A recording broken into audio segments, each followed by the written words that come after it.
Arbitrum vient de trahir la confiance des utilisateurs en dérobant 750 millions de jetons Arbitrum. Mais en réalité, c'est bien plus complexe que ça et je t'explique tout ça dans cette vidéo. Dans la dernière vidéo, j'avais mentionné la gouvernance et le token unlock d'Arbitrum. Et voilà ce que j'avais dit. Autre chose très importante à noter, c'est la Arbitrum DAO Treasury qui a reçu 43% de tous les tokens Arbitrum. Alors sur le graphe de token unlock, il montre que c'est débloqué, mais en réalité, c'est bloqué. Pour plus d'informations, faut aller sur le point d'exclamation et là on nous informe que ces tokens là sont distribués à la DAO. Et la DAO, elle est gouvernée par les personnes qui possèdent des jetons Arbitrum. Et c'est effectivement ce qu'on va retrouver dans la documentation. Avec 43% pour la Arbitrum DAO Treasury, 27% pour l'équipe, 17% pour les investisseurs et 12% pour la communauté. Et voilà comment quasiment tout le monde l'a interprété. On a donc toute la partie liée à l'airdrop qui représente 1,275 milliard de tokens. Et c'est effectivement ce qu'on peut voir juste ici. On a effectivement tous les tokens qui ont été airdroppés, du coup ce qui représente 12,75% de la supply, qui sont disponibles et qui peuvent être achetés et vendus. Ensuite on a l'information que pour les investisseurs et la team derrière, il y a un cliff d'1 an, c'est-à-dire que pendant un an, il n'y a pas de tokens qui sont émis et il n'y a pas de tokens qui leur sont distribués. Ce qu'on peut directement voir sur le graphe. Et la question qui se posait, c'était pour la Arbitrum DAO Treasury. Elle est effectivement débloquée a priori. Et ça représente juste la bagatelle de 43% des tokens. Oh oui, c'est colossal. Et il apparaît comme débloqué sur Token Unlock, mais on a bien un petit point d'exclamation qui nous explique que ces fonds-là, ils peuvent pas être dépensés comme ça, et ils doivent être votés par la DAO. Du coup, les personnes qui ont des jetons Arbitrum. C'est d'ailleurs la seule et unique utilité du jeton Arbitrum, hormis la spéculation.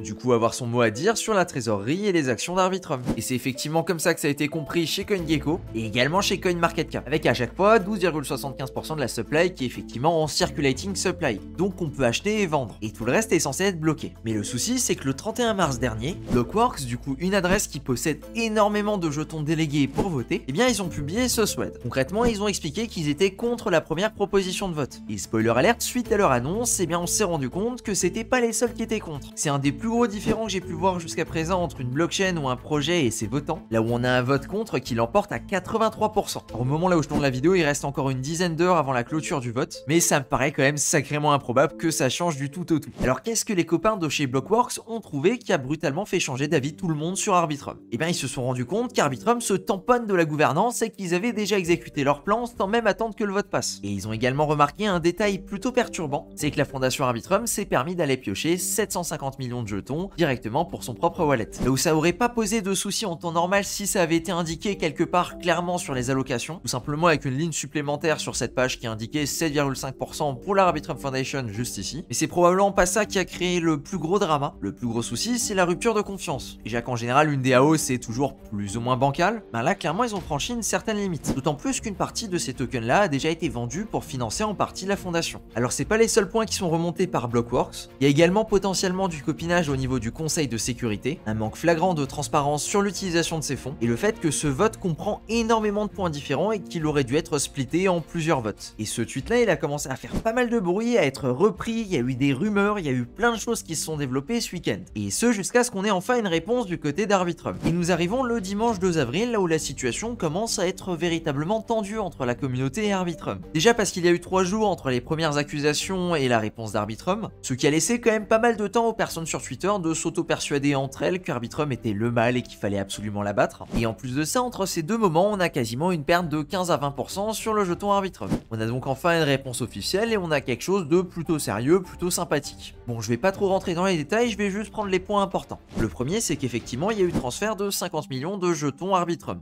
D'après eux, il y a effectivement 40 millions de jetons Arbitrum qui ont été prêtés. Et encore une fois, d'après eux, ils ont été prêtés à un acteur sophistiqué de la finance. Et cet acteur-là en question, il a confirmé, c'est Wintermute. Ils ont bien confirmé la vente de 10 millions de jetons Arbitrum. Pour justifier les déboires du premier vote, le premier problème mentionné, c'est celui de l'œuf et de la poule. En effet, pour créer une DAO, eh ben, on peut pas partir de zéro. Il faut avoir une base commune et cette base-là, elle doit être décidée par une entité. Ensuite, ils ont justifié que le premier vote ne devait pas être un vote, mais plutôt une validation. C'est-à-dire que peu importe ce qui se passe, ça devait passer. Ensuite, ils ont comparé les allocations par rapport à différents projets, comme par exemple Polygon, Starknet ou encore Avalanche. Et ils ont expliqué qu'avec 7,5%, eh ben, ils sont très corrects par rapport à leur concurrence directe. Ensuite, il y a plusieurs paragraphes pour expliquer pourquoi ils ont vendu et pourquoi ils avaient besoin de dollars, notamment pour financer les opérations et surtout parce que tous les acteurs n'acceptent pas des paiements en crypto. Et ils ont terminé en expliquant qu'ils auraient pu mieux communiquer. Et quelques heures plus tard, ils ont refait un thread pour expliquer ce qui allait se passer si le vote n'était pas validé. Dans un premier temps, le vote sera splitté en différentes parties, ce qui permettra à la communauté de discuter et de donner son avis sur chacune des des parties. Le deuxième point, c'est qu'il y aura probablement un vesting sur les 750 millions qui ont été distribués à la fondation. Le troisième, qu'un effort sera fait sur la transparence. Et le quatrième, qu'un programme qui s'appelait le Special Grant Program sera renommé en Ecosystem Development Fund, toujours dans un souci de clarté. Suite à toute cette histoire, il y a maintenant deux camps. Le premier, c'est celui qui n'est pas du tout d'accord et qui n'accepte pas du tout ce qui s'est passé. Et pour la majorité d'entre eux, ils ont déjà vendu leur token,